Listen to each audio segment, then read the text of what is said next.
So, good morning, everyone. I would like to welcome you together with my colleagues, Tunjai and Anil, to this webinar about transparency and interoperability in AI developments in healthcare in the framework of AI Accelerate project.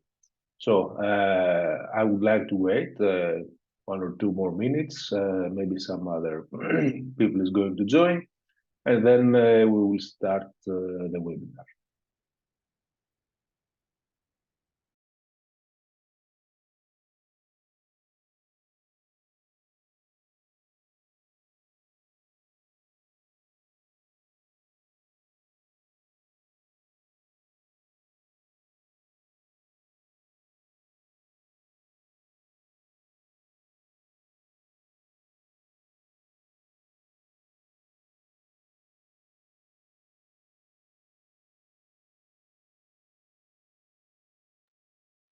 So the structure of the webinar is going to be, let's say, as follows. We will give you a short presentation about the Accelerate project.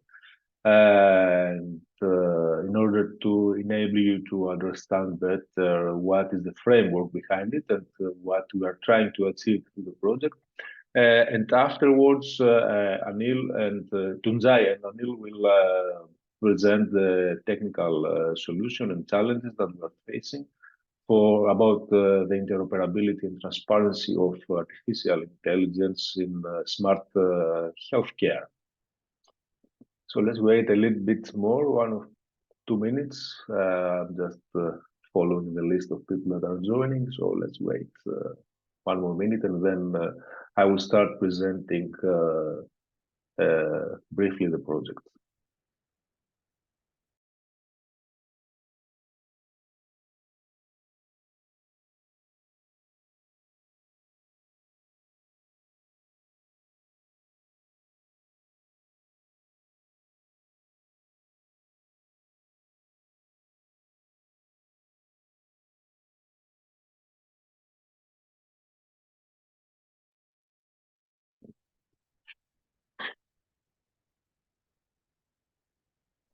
Okay, so let's start. Yeah, maybe next slide. So Accelerate project is a project which is co-funded by the European Union. This is an R&D project with a big consortium. So we are 16 partners from 8 different European countries, and we're quite distributed partnership, also from different entities. So we have hospitals, technological companies, research centers, for example, and universities. Coordinator of this project is the Helsinki University Hospital, which is located, of course, in Finland. And next slide, please. So yes, we are trying, to apply these AI solutions through daily use cases in the hospital. So we are 5 hospitals, from Finland, Oulu, from Helsinki, Oulu, Italy, Rome, and in Spain. Also, we are some technological companies. So we are 6 small and medium enterprises and 2 large firms, and 2 non-profit organizations, and 1 university. Next. So the objectives of AI Accelerate is to develop a scalable and modular AI toolset for the hospitals. From the daily practice in the hospitals and clinicians, we have seen that there is a big, let's say, challenge into the improvement of the workflow of the hospitals. And until now, the traditional methods that are being used in hospitals are not quite effective as they would wish, because always we have to keep in our mind that hospitals and human interaction is not just an industrial process. Always the human factor is in between. So through Accelerate, we want to tackle this challenge and introduce AI into the daily workflow of the hospitals. Next, please. So, as we said before, scaling up in healthcare has been proved, and through many studies and through practice, that can improve in many different areas the quality of the services that are being offered. So, patients are going to be better cared, but also hospitals, they can function even better, reducing the operational costs and enabling new methods and new tryouts for new developments. So, in order to achieve that, in Accelerate, we have three major pilots. One has to do with patient flow management in surgical units. So we want to optimize the surgical flow into elective and also some urgent surgical procedures. And the leader of this pilot is University Hospital of Oulu in Finland. Also, we collaborate in Helsinki Hospital and Hospital San Juan de Déu in Barcelona. The second big pilot has to do about Parkinson's disease. So we want also this pilot to optimize the transition period from phase 1 to phase 2 in Parkinson's disease. Leader of this pilot is the Helsinki University Hospital, and another clinical partner is the University Hospital of Padova. And the third pilot has to do with pediatric neuro-oncological service delivery, and then we want also to optimize the palliative and chronic pediatric service delivery, and also improve the patient workflow. And in this pilot, leader is the Hospital San Juan de Déu in Barcelona, and also in collaboration with other clinical partners, the pediatric hospital in Rome, Ospedale Pediatrico Bambino Gesù, and the University Hospital of Helsinki.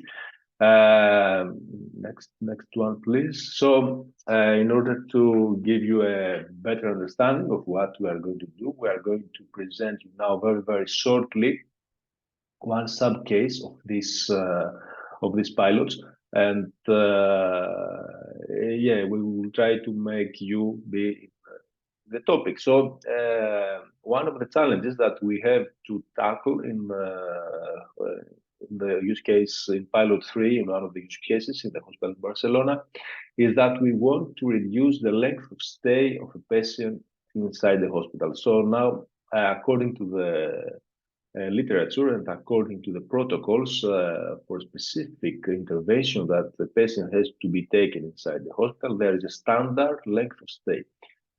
So according to the protocol, for example, a specific patient has to be, for example, 1 day in the ward for the let's say preliminary examination. Then it has to be 1 day in the surgery. Afterwards, it has to be 2 days in the ICU, etc., etc., etc. And then, let's say, 1 week in the ward, and then 5 days at home. So this is according to the protocol, the standard workflow. But now, by using AI, we want to reduce this length of stay, because sometimes it's not necessary for the patient, because it's going to be dangerous also. I mean, staying a patient too many days in the hospital, it could be quite dangerous for his health. And also we can make easier the life inside the hospitals. So through AI, we want let's say, to achieve this length of stay, this prediction of length of stay of the patients. So next, please. In order to utilize this, we're presenting you here the overall technical architecture of Accelerate.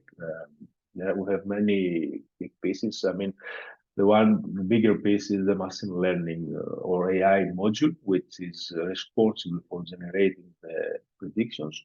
And another very, very important module is the interoperability module, which you can see in the blue circle, which is, you can see also the HL7 fire icon. And this module is responsible for interoperability of the solution among different hospitals. And this is the topic that my colleagues, Tunja and Anil, will further explain you in a more technical way.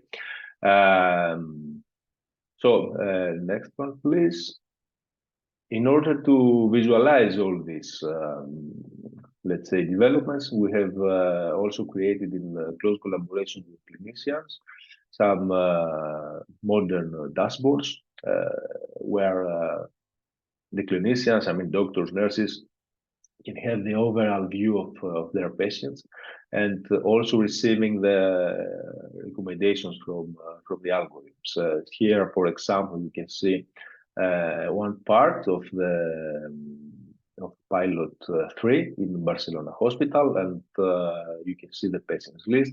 So as you may understand, we cannot publish names, so that's why you are looking on some very strange random given numbers. They are pseudonymized patients, and also you can see the predictions in orange, red, and green color. Next, please. Additionally, here we can see the status of clinics, of specific clinics. So we can see which beds are free, how many beds are free, and I mean, since this is not an actual interface, we cannot see now the live length of stay, the prediction of the length of stay, but the clinicians could have this overview. So next. Okay, so I think now the first part has been completed, and then Tunjai will continue on this presentation. Thank you, Georgios. Before going into the technical part, as Georgios said, we also prepare some type of interactive survey. So you can just either use the link or this QR code to go to open the this Menti survey, and you can my colleague will present those questions from that tool browser, and you can just during my presentation you can just answer the questions, and we can wait a bit to start so that you can just open the Menti. Just 1 minute, maybe. And I think, Lola is sharing the link also from the chat, so we can continue.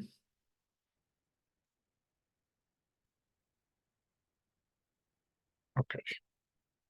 So, as Georgios said, actually we are focusing currently for this webinar, we are focusing on the transparency and data transparency and interoperability in AI, in healthcare specifically.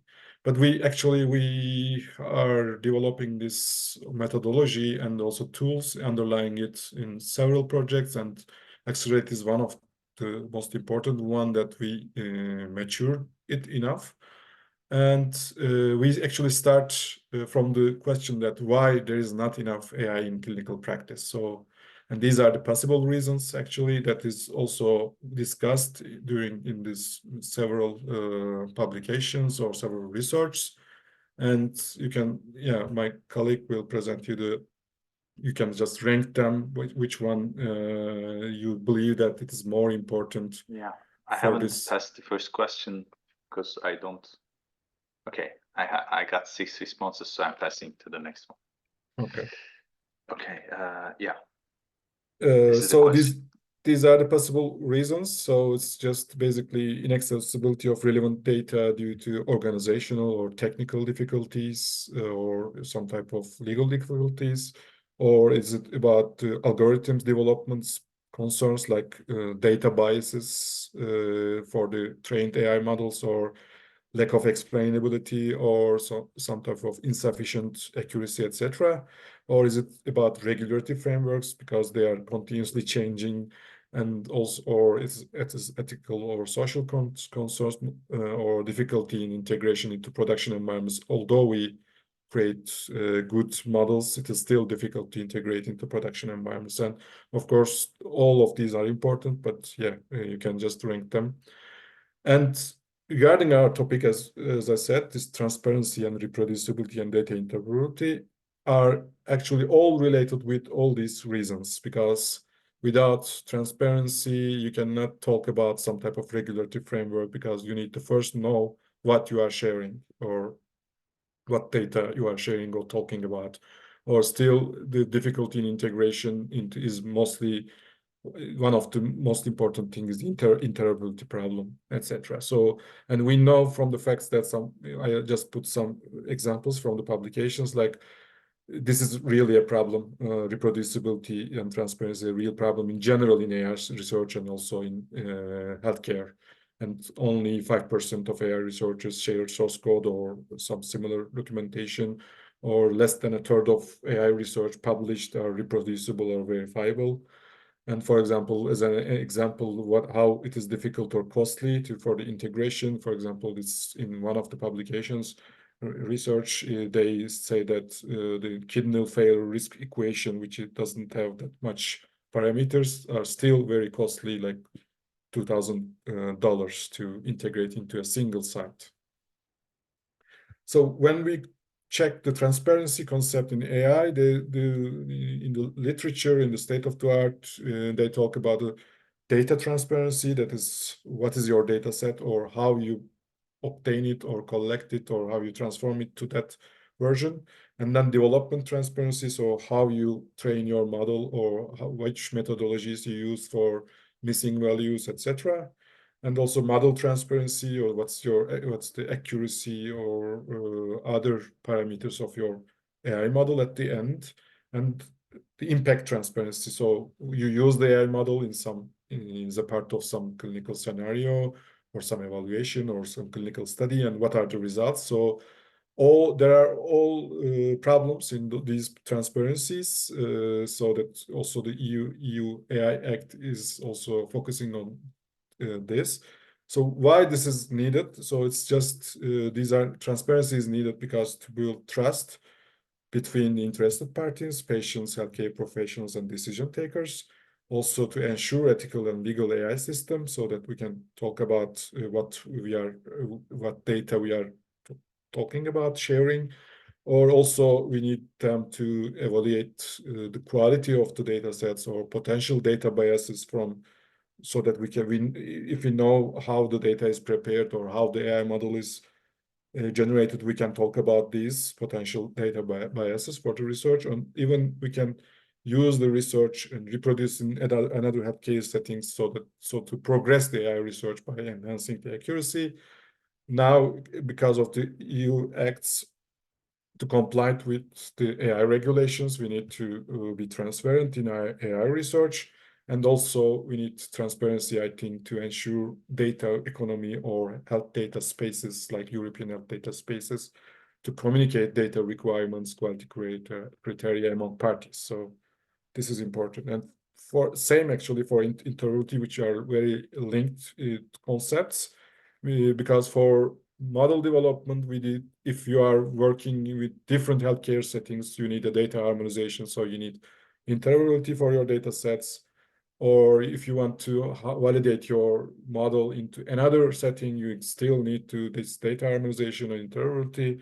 Or you want to, you already build a good model and validate in some part, but you want to scale that solution and sell them to other parties and integrate the production environment easily. You need the data interoperability and, as I said, the data economy and data spaces, basically. So what is our approach for this problem? So normally, in a general AI scenario, you have a AI use case, what you want to do. For example, in our accelerate prediction of unexpected echo admission after cardiac surgeries is one of the cases. And then we come together with the researchers and clinicians and to discuss what can be the features, possible features and outcome variables. And then most probably you have some type of healthcare setting, and you generally what you do is that design it or develop a ETL pipeline from start to create these features from scratch. But here, what we think, or if you are lucky, you have some OMOP, at least some provide some interoperability in data sharing, so you can just build your pipeline on OMOP databases, something like that.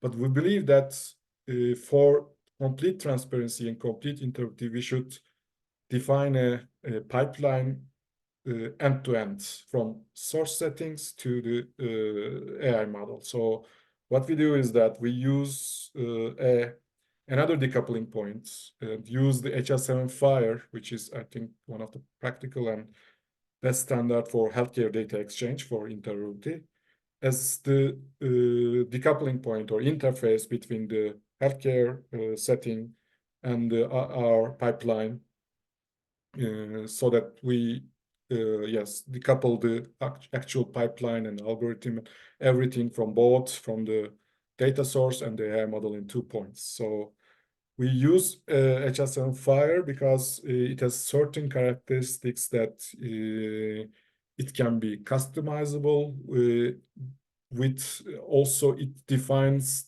the standard and all these customizations in a machine processable way, in a clear way, in a transparent way. So that is why we choose HL7 FHIR, and we use these characteristics to set up this whole transparent pipeline. So what we do after that, so we have now the standard interface, but by using the HL7 FHIR customizations or profiling possibilities, what we do is that we define custom or specific common data model for the use case to describe the outer world, all the data requirements of our use case. So it's like you can do it with HL7 FHIR, and I will show it in the later slides. But basically, the idea is that you define all the data requirements of your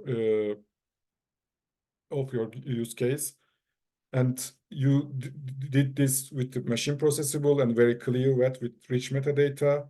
And by this way, the outer world or any healthcare setting knows that what you need as the data, in what format, in what terminologies, so that their integration will be easy. And in the other part, in the pipeline part, you have a specific data model, so you can just implement different data set pipelines to create different data sets on the same for the same use case, and create the features and outcome variables in a standard and machine processable way. And here we propose a dataset definition language, which you can enrich with metadata, provide some metadata inside it. But this is also we did this by using also HL7 FHIR constructs like HL7 FHIR query statements or HL7 FHIR pet specification. So it's like we want to standardize the dataset definition also.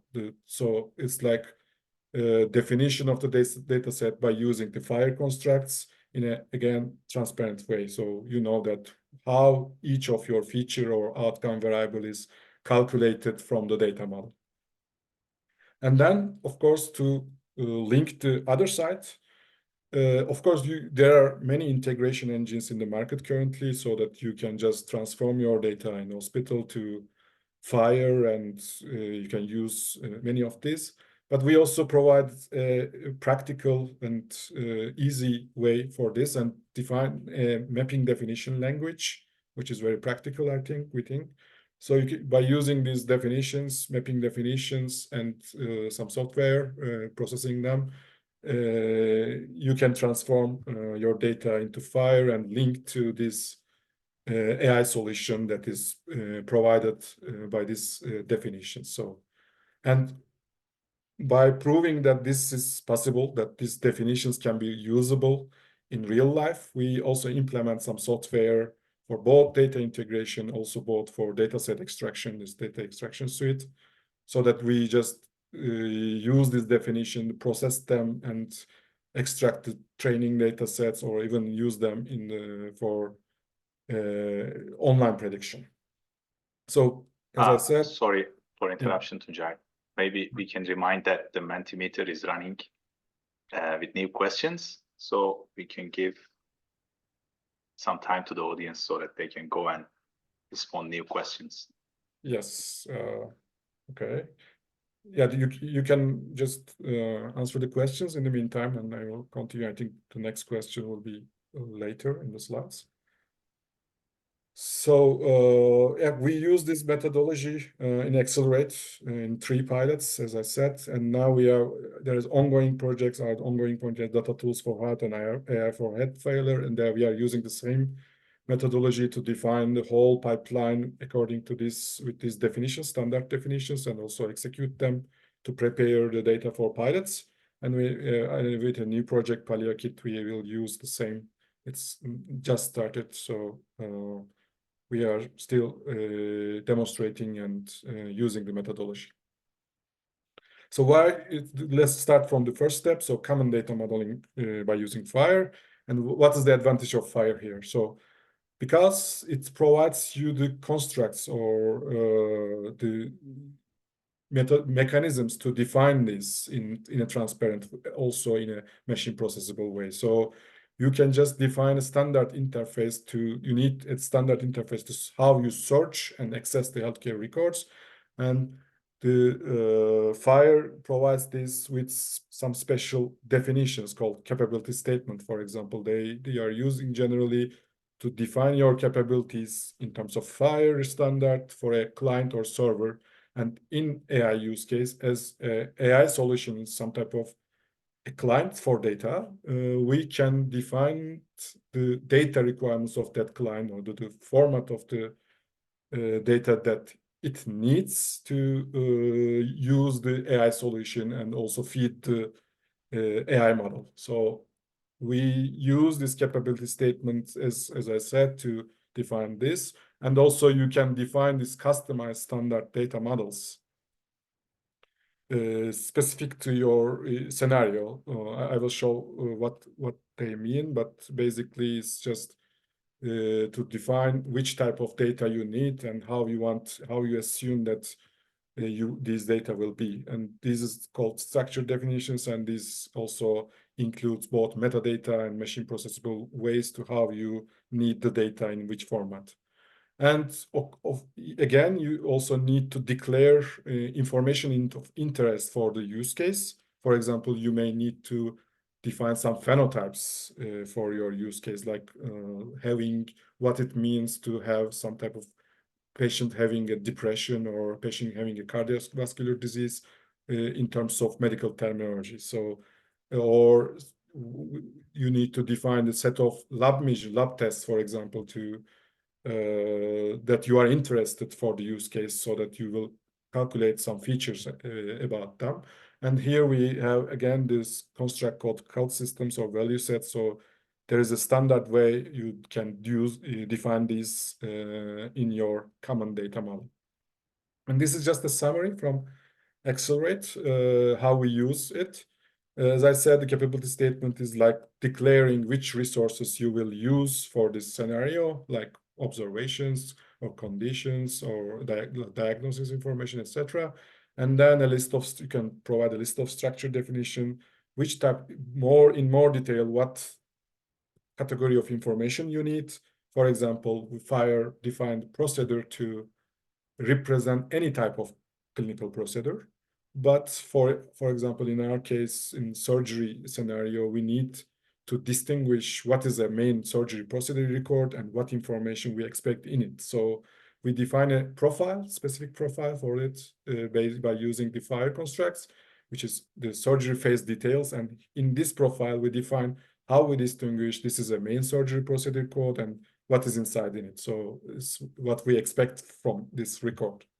And similarly, this anesthesia phase details. Or for example, in your scenario or in your training data, you want to use the ICD-10 code. So you just, for diagnosis, you just define a profile restricting at least one of the diagnosis codes to be from the ICD-10 code, so that you can generate the features based on this ICD-10 code diagnosis.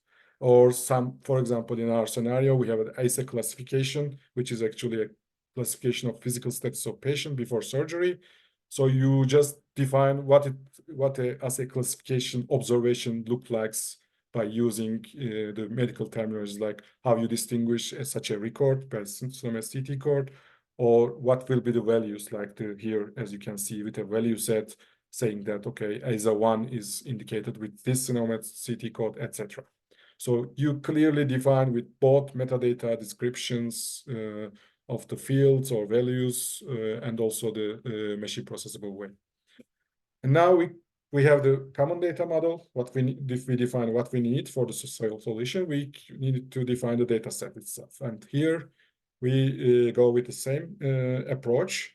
So what we do is that we try to identify what actually data scientists or research groups do during creating a data set with just implementing software code or just writing SQLs or ETL.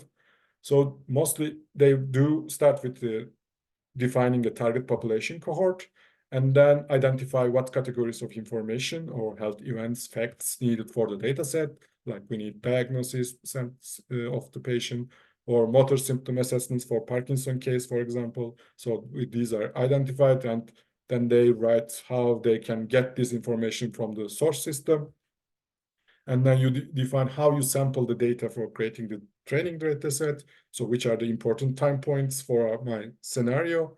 And then, of course, the main part is how the features and outcome variables are calculated, which temporal relations are used or aggregations are used, or if we need any transformation or harmonization or scaling for the numerical value. So what we are proposing is actually a standard-based declarative language to define all these steps in a clear way, also in a machine processable way, by using fire query and path statements and internally. So we just using both with metadata and with these scripts, with query and path statements, we are defining the whole data set as a clear, transparent way, also machine processable way, and also in a standard way. So let's start from the population definition. I will not go into detail, just provide you an example what we are doing. So actually, population is defined by OTC, the organization that published the OMOP standard, is that a set of persons who satisfy one or more inclusion criteria for a duration of time. So we use this same definition, but just extend it to include not only persons, but some specific concepts like episodes or encounters also as a population. And we make this population definition as a separate concept, so that to make it reusable among different data sets, because most probably you can use the same definition in different data sets definitions. So we make this a separate concept which we call population, and you can see in the right-hand side the definition. As you can see, we have some metadata for the definition. For this is for the Parkinson scenario. So and it's a simple one. It's just we are defining all patients that are diagnosed with Parkinson. And here you can see we define entity types, which are our entities in this population in terms of FHIR resource types, which are actually FHIR also provides some resource types like patients to represent entities or individuals like patients, practitioners, organizations, like that. So we define which one of these types will be our entity identifiers. And then we define eligibility criteria. So what are the characteristics of patients to include the patient into this population? And we have, of course, can define multiple eligibility criteria. So you can just join some different characteristics of subpopulations into a single group.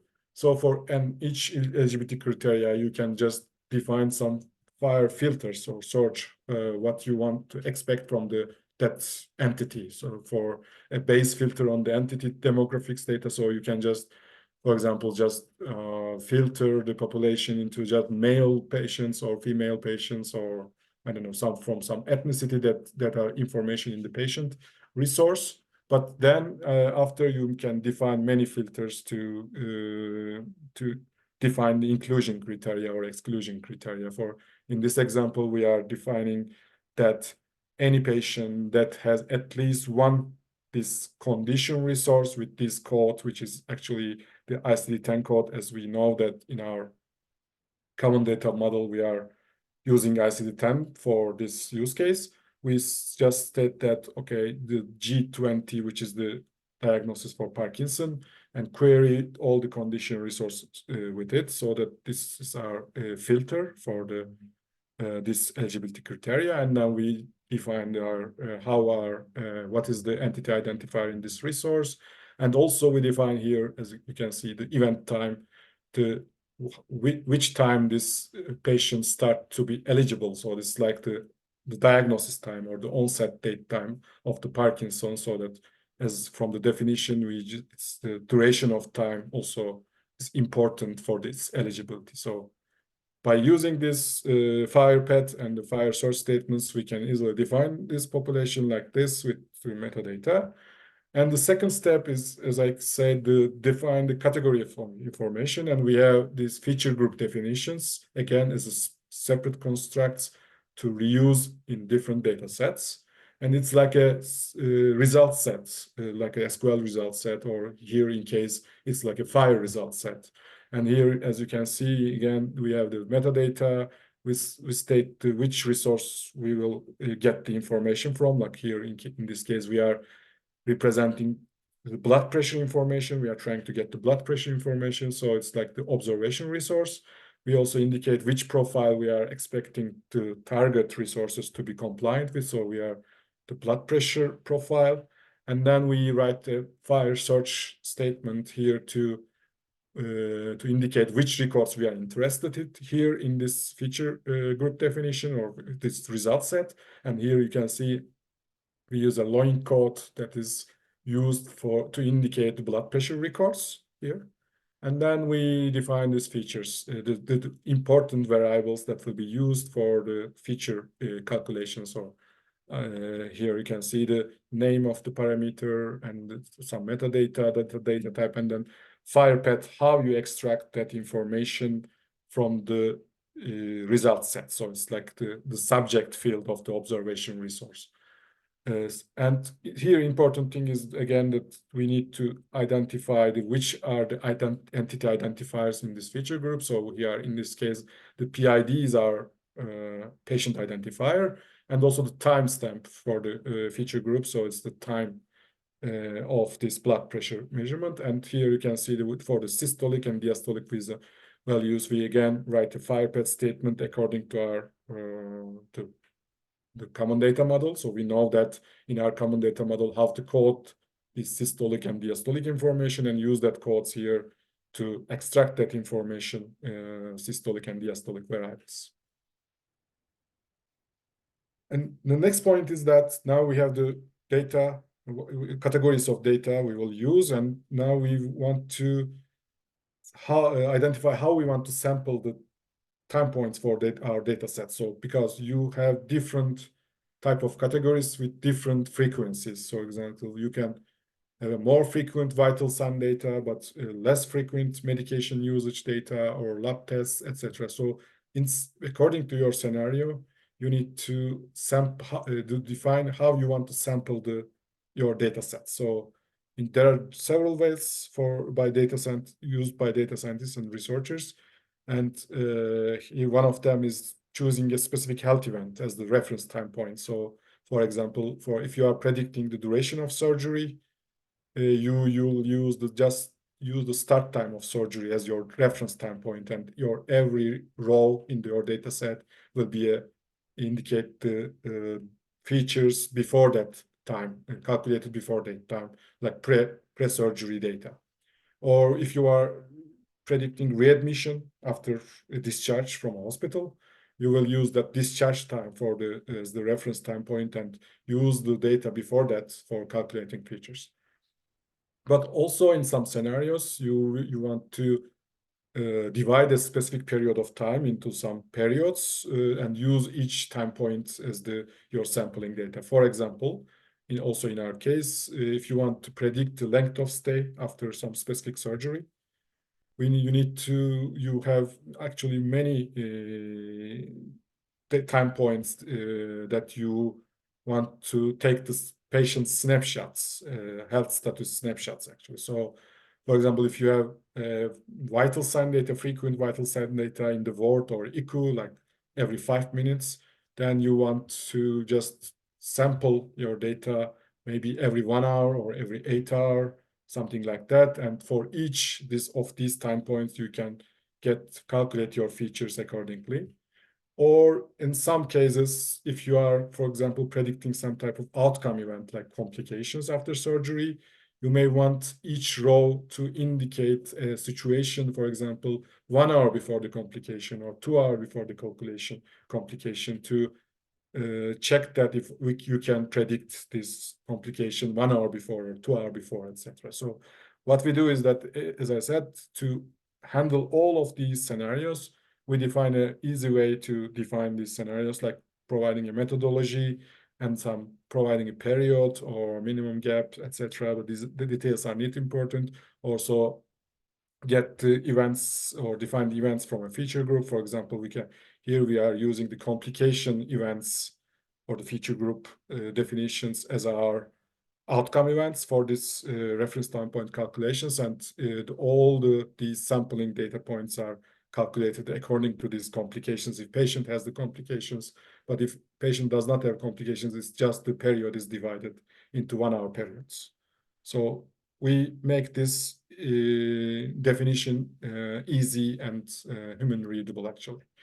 And then the main part actually, when now we have the reference time points defined, we need to define the features and outcome variables by defining how we join or temporally join this data, or what type of calculations we want to do. And here, this is an example timeline of a patient from our surgery use case, for example.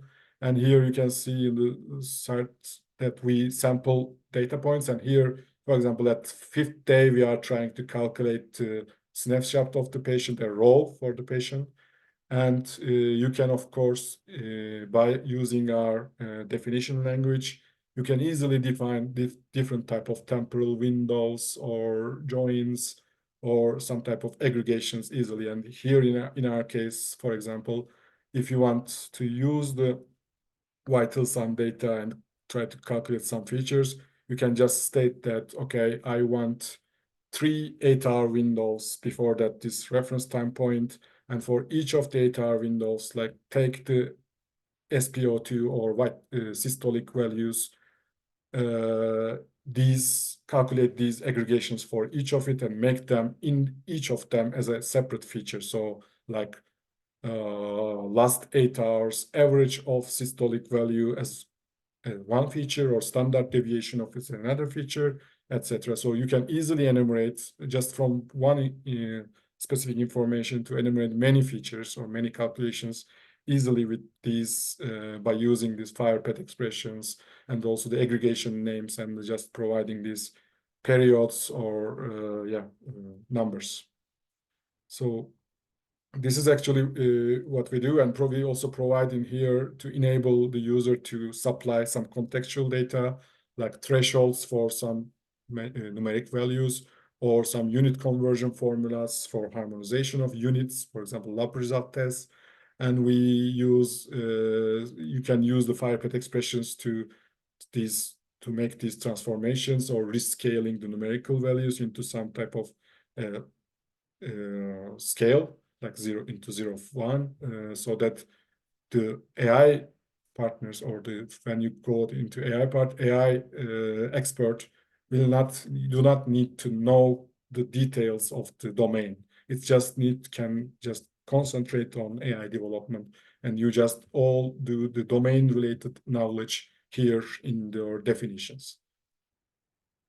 And then actually as a summary, what we do is that we use the HSM FHIR, and we are proposing a standard-based definition of data sets on a standard health data exchange interface, which is, we think, that both transparent rich with metadata. It's technology agnostic, so you can implement the same definitions in different way or different languages or in different environments. Also, it's executable. And to prove this, we also develop a software called On-Fire Fist that can execute these definitions in a high-performance distributed way, the big data, actually. So to extract training data sets in a batch way from any integrated environment, or also even as a part of the solution to calculate features for a specific entity for online prediction. So you just can also use the same solution as a part of the end solution that you integrate into the production environment to calculate, for example, features for a new patient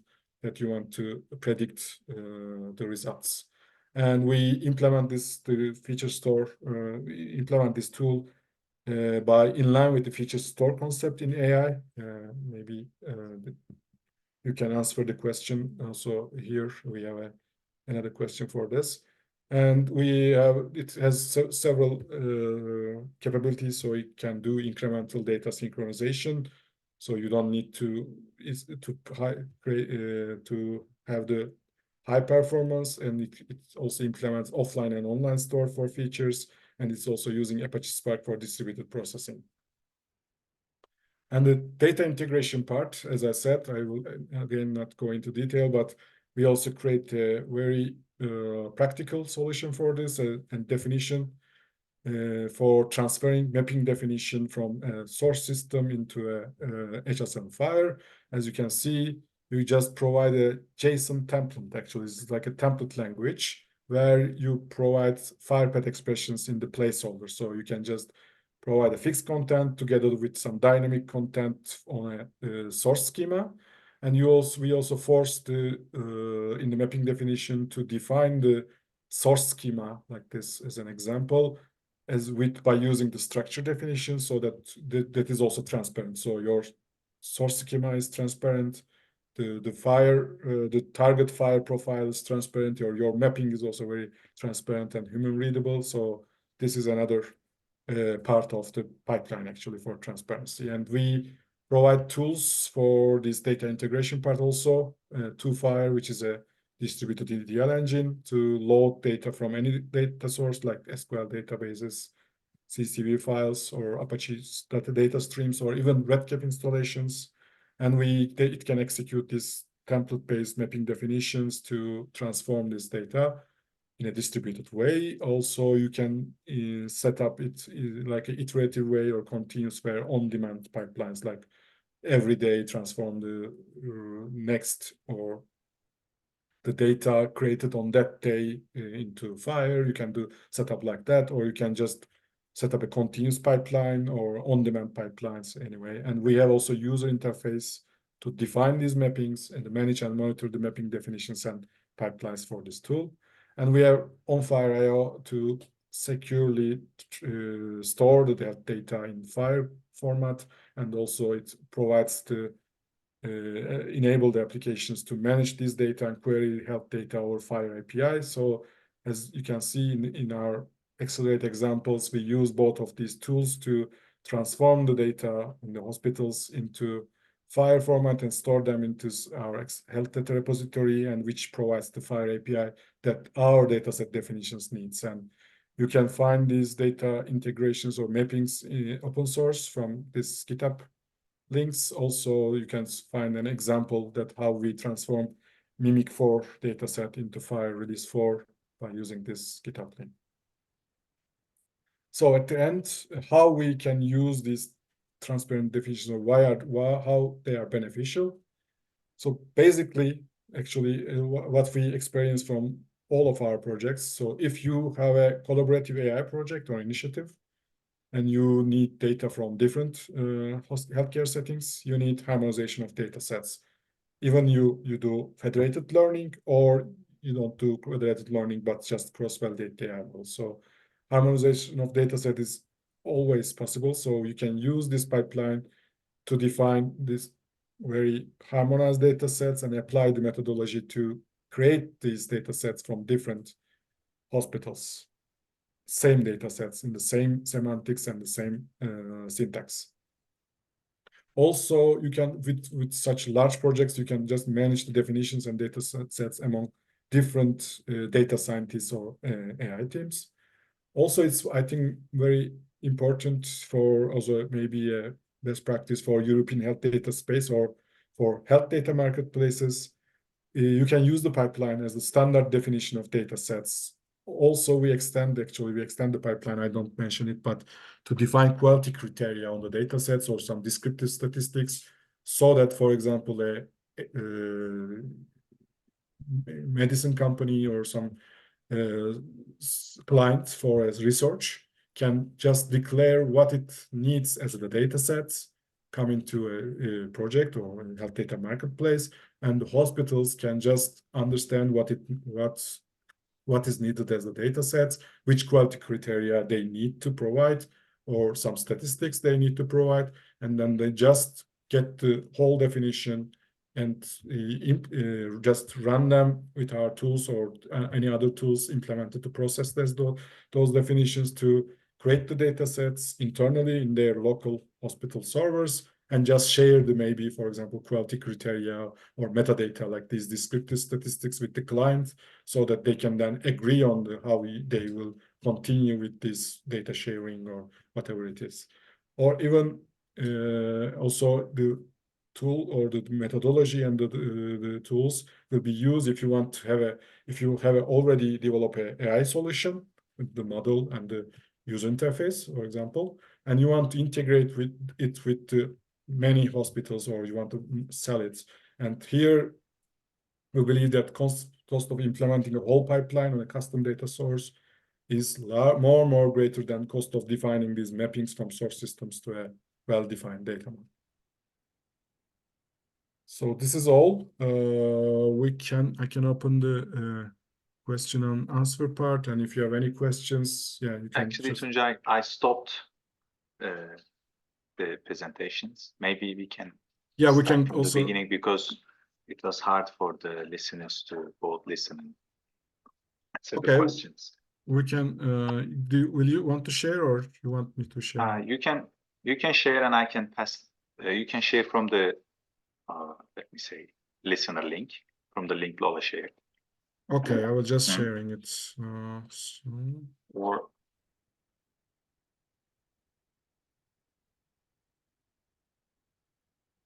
okay, is this? Can you see my screen? Yes or no? yes, let's use this as a chance for those who have not responded. Yeah. If you don't vote yet, please, just choose one of them, and then we can continue with the next one. So we have mostly IT personnel here. Yeah, I think we can go. Now skipping to the next one. This was about asking your idea on how to prioritize the obstacles having enough AI in clinical practice. Maybe we can wait a little.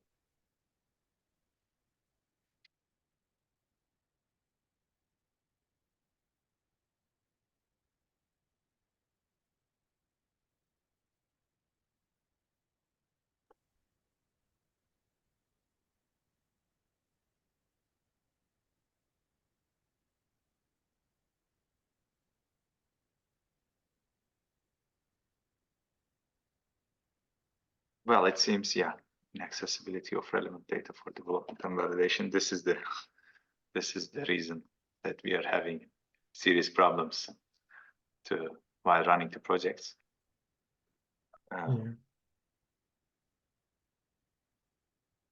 We can continue with the next one. Yeah, I will continue. Well, ethical and social concerns. I mean, fourth.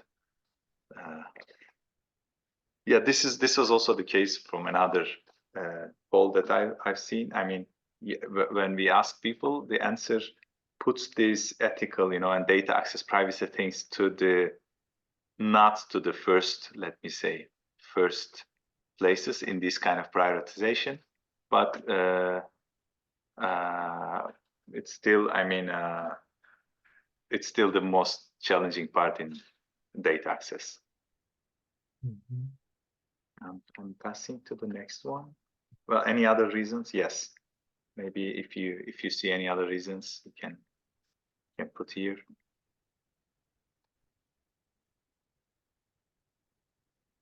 There is a question in the chat in case you want to check. Yeah.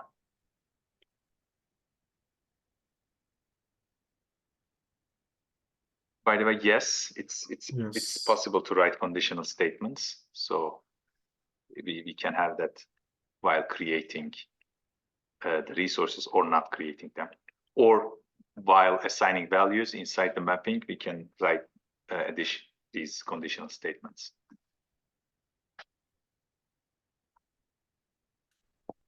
We already have some answers about this. How familiar are you with the following standards? We already have 7 responses. If you have more, I can wait for some seconds. Yeah, we have a quite technical audience.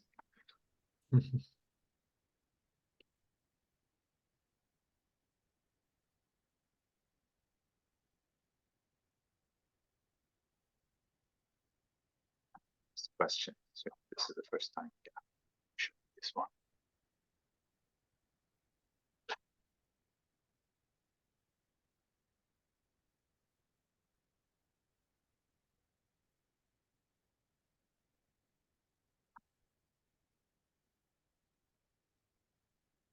Yeah, at least some familiarity with the feature store concept, because people who are dealing with data science and using AI,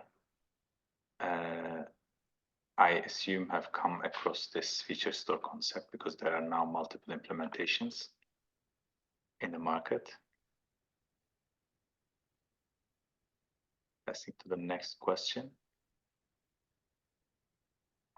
Yeah, another ranking question. Since these are long statements, I can wait a little.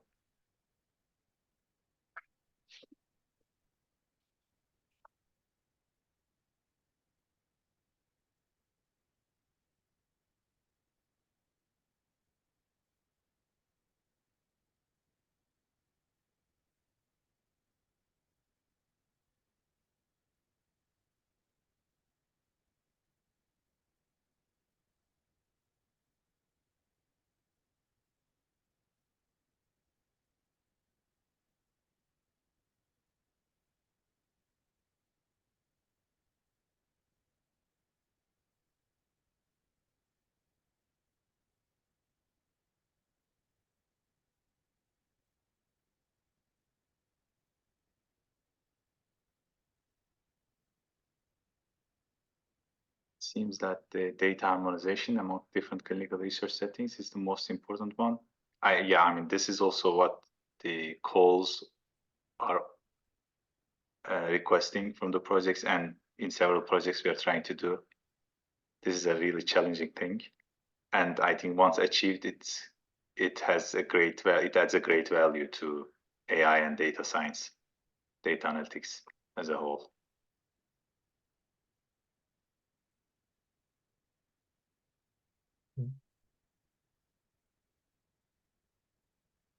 Skipping to the next question.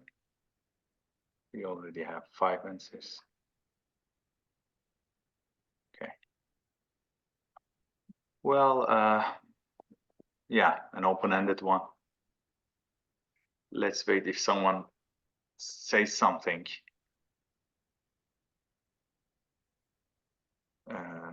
Any kind of barrier that you can think of while defining the end-to-end dataset pipelines.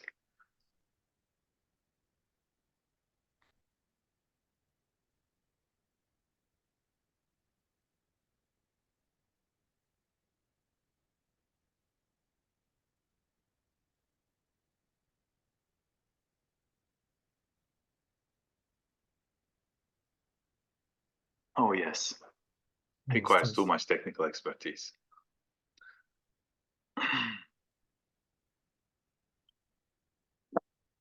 This adds additional, I mean, I think we are all aware of this, and this adds additional workload to the IT teams of the hospitals and any healthcare data management organization. So I think from my experience also, there needs to be specific roles, specific people who are dealing with these in the IT teams of those organizations, who have the, of course, necessary skills to handle these.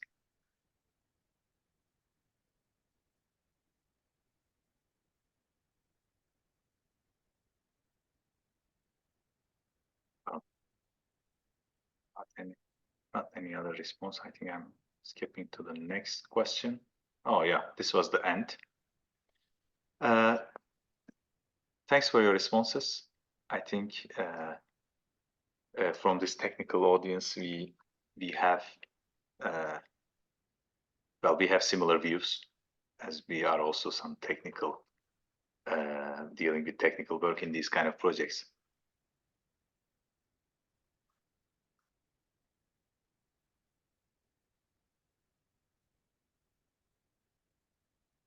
We can have the closing remarks or any questions. Yeah, if you have any questions, we can answer, or then we can close the webinar.